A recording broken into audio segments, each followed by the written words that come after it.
इससे हमें नहीं फर्क पड़ता, धूप में चला लें।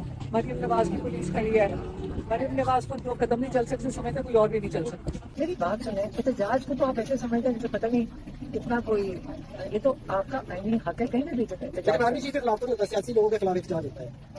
ये किसने कहा? किसी के खिलाफ भी हो सकता है।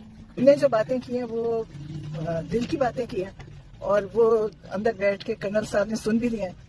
मैं लफ्ज़ बड़ा सख्त इस्तेमाल करने लगा हूँ, बहुत सारे लोग कर भी लेते हैं, मैं करता नहीं हूँ, लेकिन कुछ दगड़ दल्ले किस्म के सहाफ़ी हैं जो है, मुझे नहीं पता कि इस दगड़ दल्ले का असल मकसद क्या होता है। लेकिन पंखा भी बंद था कि उनको आवाज़ ही नहीं जाती। खान साहब को ईद की नमाज पढ़ाई गई? नहीं, नमाज कुछ भी नहीं पढ़ाना, वहाँ कुछ नहीं है, ये इस्लामी जमहूरिया पाकिस्तान है। अस्सलाम नाज़रीन, मैं हूं लंदन से अमजद चौधरी। नाज़रीन, आज इमरान खान की बहनों की मुलाकात सिर्फ 2 की कराई गई। ईद के बाद ये पहली मुलाकात थी, और उसके अंदर इमरान खान का एक ही जवाब फिर आया है कि एक तो जो खैबर पख्तूनख्वा का बजट है वो उनकी मुशावरत के बगैर पास नहीं होना चाहिए, और उसके बाद उन्होंने जेल से बैठकर जो ये बजट आ रहा है उसके ऊपर जो टिप्पणी की है, वो बाहर बैठे हुए लोग उसके ऊपर बात नहीं कर रहे, और वो कह रहे हैं कि इसके अंदर जो वर्किंग क्लास है, जो सरकारी मुलाजमीन है, और हमारा जो किसान तबका है, वो इसके अंदर बुरी तरह पिसेगा और उनकी हालत आने वाले दिनों में मज़ीद ख़राब होगी। पहले हम आपको थोड़ा सा ये क्लिप सुना देते हैं कि उनकी बहनों ने क्या कहा और किस तरह उन्होंने कहा कि जेल में बैठा हुआ कर्नल जो है वो हमारी बातें सुनने के लिए पंखा भी बंद कर दिया, एसी भी बंद कर दिया, और साथ साथ उन्होंने मरीम नवाज शरीफ को भी चैलेंज दिया कि हमें 1.5 किलोमीटर दूर उतार कर पैदल चलाया गया इस गर्मी और लू के अंदर, लेकिन हम तो चल लेंगे, और हम चल के यहाँ पे आ भी गए हैं, चैलेंज कबूल भी कर लिया। क्या मरीम 2 कदम जो है वो चल सकती है कि नहीं चल सकती है, ये पहले सुन लें, फिर मज़ीद बात करते हैं। इससे हमें नहीं फर्क पड़ता, धूप में चला लें। मरीम नवाज की पुलिस खड़ी है, मरीम नवाज को 2 कदम नहीं चल सकते समझते, कोई और भी नहीं चल सकता। धूप हो जाए, लू हो जाए, हम अल्लाह का शुक्र है, अल्लाह हिम्मत देता है, सारे ठीक हो जाएगा। लेकिन इससे इनका पता चलता है कि ये कितने खौफजदा हैं। क्या खास पैगाम है वो हम उसका इंतजार कर रहे हैं, मीडिया, आप बताइएगा जरा क्या था वो? नहीं, खास पैगाम खास होता है, बिल्कुल नहीं बताऊंगी, वो आपको सरप्राइज मिलेगा कुछ अर्से बाद। हमने जो बातें की हैं वो दिल की बातें की हैं, और वो अंदर बैठ के कर्नल साहब ने सुन भी लिया है। लेकिन इंशाल्लाह इमरान खान, हाँ, वहाँ पंखा भी बंद था कि उनको आवाज़ ही नहीं जाती। खान साहब को ईद की नमाज पढ़ाई गई? नहीं, नमाज कुछ भी नहीं पढ़ाना, वहाँ कुछ नहीं है, ये इस्लामी जमहूरिया पाकिस्तान है। नमाज पढ़ाने किसी को नहीं पढ़ने देते, कि जब जेलों में है उनकी जुमे की नमाज भी नहीं होती, ईद की भी नहीं होती, तरावियां भी नहीं होती। कुर्बानी का गोश्त भी खिलाया कि नहीं? नहीं, वो गोश्त उनका दिलचस्पी नहीं थी, और क्यों खिलाएंगे? आप सोचिए, एसी बंद कर दिया, अब हम गए, एसी भी बंद था, पंखा भी बंद था। हाँ, कि उनको आवाज नहीं जाती, एसी खराब हो गया था। तो अब देखिए, कर्नल साहब ने सारी बातें सुननी है, और इमरान खान कोई बात छुप के करते नहीं है, वो तो खुल के करते हैं बात, क्योंकि उनकी ना उनको किसका डर है, वो अल्लाह के अलावा इनसे किसी से नहीं डरते। तबीयत की कैसी उनकी? अल्हम्दुलिल्लाह बिल्कुल ठीक थे, और वो पैगाम जा चुके हैं पूरे पाकिस्तान में। जो आप तहरीक शुरू होगी इंशाअल्लाह, वो पाकिस्तान के लिए होगी, पाकिस्तान के लोगों के लिए होगी, और इमरान खान ये तकलीफ सबके लिए काट रहे हैं, वो अपनी जात के लिए नहीं काट रहे, और इंशाअल्लाह पहली दफा पाकिस्तान 70 साल के बाद किसी रास्ते पे चलेगा इंशाअल्लाह। जी नाज़रीन, आपने ये सारी बात सुन ली। अब इसके साथ साथ जो है इस वक्त जो मुल्की हालात हैं, जिस तरह उनको एक और सवाल किया गया, उन्होंने कहा कि ये जो आपको पैदल चलाया गया है, ये सारा मामला किया गया है, ये इसलिए तो नहीं है क्योंकि ओवरसीज़ पाकिस्तानी अमेरिका के अंदर जो है वो आर्मी चीफ या फील्ड मार्शल के ख़िलाफ़ जो है वो एहतजाज करने जा रहे हैं, तो ये उस सिलसिले में आपके साथ सख्तियाँ तो नहीं हो रही।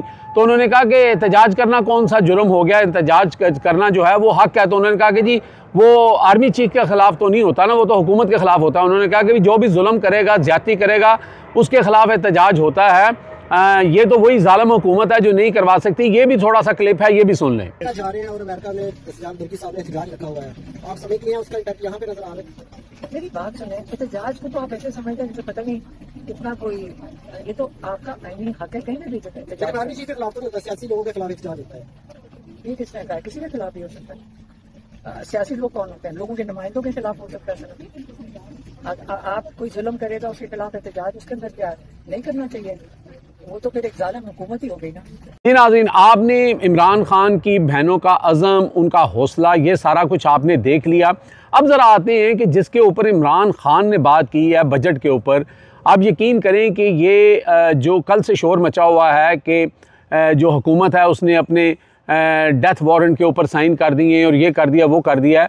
अभी जो लोग इस वक्त कोई समझ लें कि 20% 25% ऐसे लोग थे जो आज भी ये समझते थे कि नून लीग, नवाज शरीफ, शहबाज शरीफ, मरियम नवाज ये उनके कोई मसीहा हैं, ये उनके लिए कोई ऐसा काम कर सकते हैं, ये आने वाले दिनों में आपको लगेगा कि ये लोग भी हाथ में जूते उठाए हुए और जनाब इनको बदुआएं दे रहे होंगे और इनके सर में ये जूते मार रहे होंगे, क्योंकि इतनी मुश्किल कर दी है इन्होंने इन तबकों के लिए। ख़ास तौर पे आप देखें कि जैसे सारे फिगर सामने आ रहे हैं कि 2200 अरब किसानों को पिछला जो साल है इसके अंदर नुकसान हुआ है। और ये क्यों हुआ है? आपको याद होगा कि जब किसानों की गंदम जो है वो यहाँ पे सड़ गल गई थी और मरियम साहिबा ने धमकी लगाई थी और फिर बाहर से गंदम मंगवा ली थी, उसके बाद किसानों ने अपना पेट तो काटा ही काटा, अपने ऊपर तो जुल्म किया, साथ उन्होंने बाकी लोग जो हैं जो कि हमारा एक ज़राई मुल्क है उसके ऊपर भी जुल्म इसलिए कर दिया कि उन्होंने इस दफ़ा जो है वो काश्त इतनी की ही नहीं, और उसमें जो है इस वक्त तकरीबन 9% गिरावट है। और इसी तरह कपास का हाल है, इसी तरह गन्ने के अंदर भी जो है शुगर माफिया पैसे बना रहा है, बाकी लोग जो हैं उनकी यही हालत है।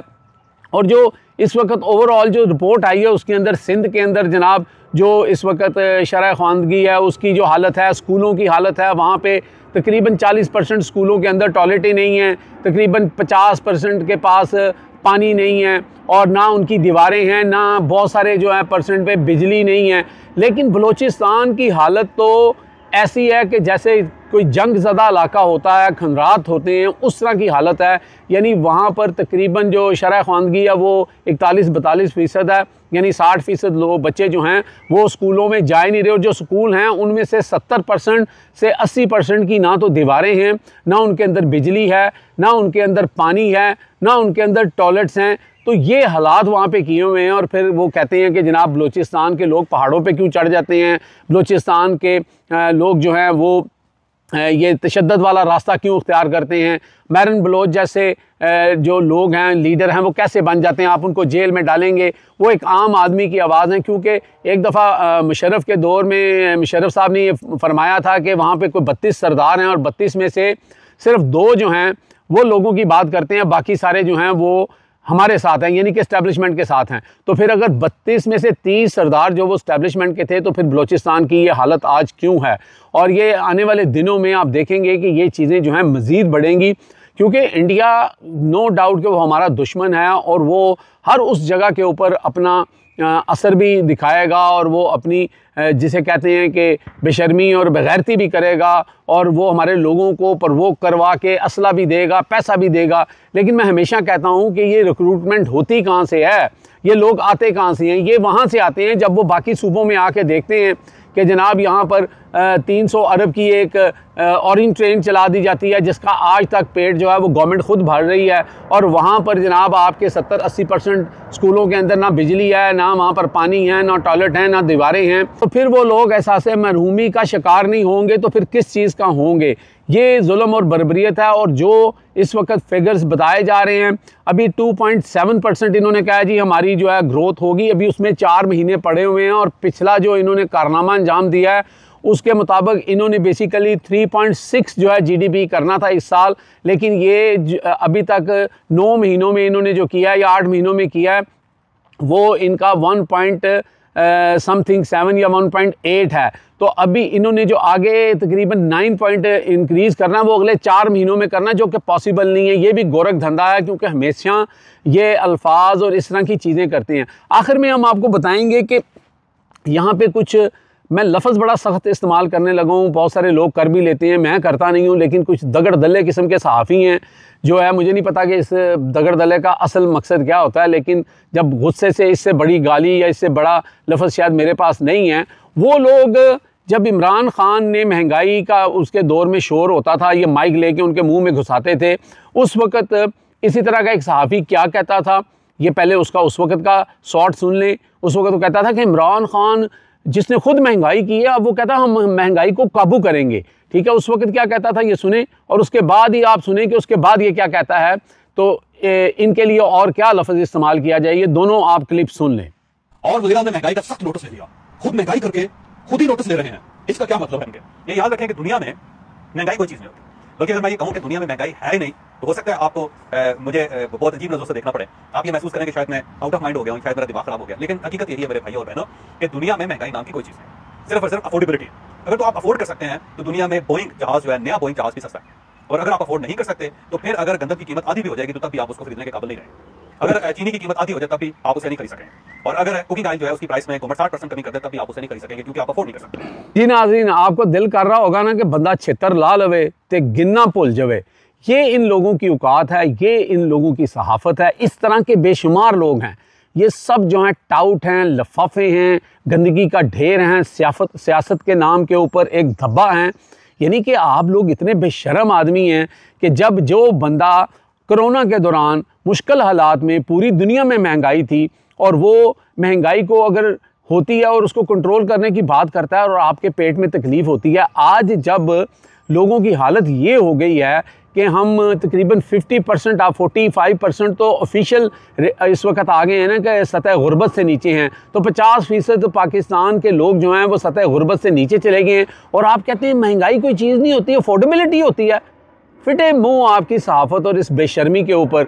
इसीलिए लोग कहते हैं कि ये लोग जो है ना, वो अमेरिकन ने किसी ने कहा था ना कि जी पाकिस्तानी जो हैं वो तो पैसे के लिए अपनी माँ भी बेच देते हैं, तो फिर अमेरिकन मेरा ख्याल है ठीक ही कहते थे। इसी तरह के लोग होते हैं जिनका ना कोई दीन होता है ना कोई ईमान होता है। और यहाँ पे तनख्वाहें किसकी बढ़ रही हैं, वो भी 500%। वो जनाब स्पीकर असम्बली और जनाब जो है सेनेट चेयरमैन, कितने गरीब लोग हैं ये, ठीक है। और बेशर्मो शर्म नहीं आती आप लोगों को कि लोग भूखे मर रहे हैं, लोगों के हालात ऐसे हैं। यहाँ पे इतनी जो 50% लोग जो हैं वो सतह गुर्बत से नीचे ज़िंदगी गुजार रहे हैं, ठीक है। उनकी फ़ीकस आमदनी जो है उसकी क्या हालत हो गई है, और आप इनकी 13 लाख रुपया, 2 लाख से सीधी 13 लाख रुपया जो है वो तनख्वाहें कर रहे हैं।